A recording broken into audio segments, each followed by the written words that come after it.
when I first read the Stoics, I was just like, shit, this is it. Like when I read Meditations for the first time, I was 19, I was sitting in my college apartment, and I was just like, not only have I never read anything like this, I've never even heard of anything like this. Because you have the most powerful man in the world writing notes to himself that he never thinks are going to be published. Like pretty much every other book ever written was like a writer writing to an audience. Yeah. And Meditations was never intended to be published. He'd probably be mortified that we even have it.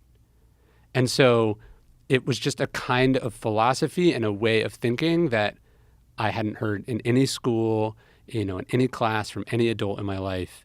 And I was like, I want to tell people about this. Marcus Aurelius, one of the more interesting things about the stuff that he writes is how relevant it is today.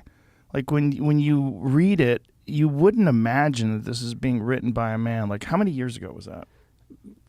1900, 2,000 years ago. He's writing in like the mid 150s, 160s AD. It's very relevant. Like the way he writes, the language is incredibly familiar. It's the same,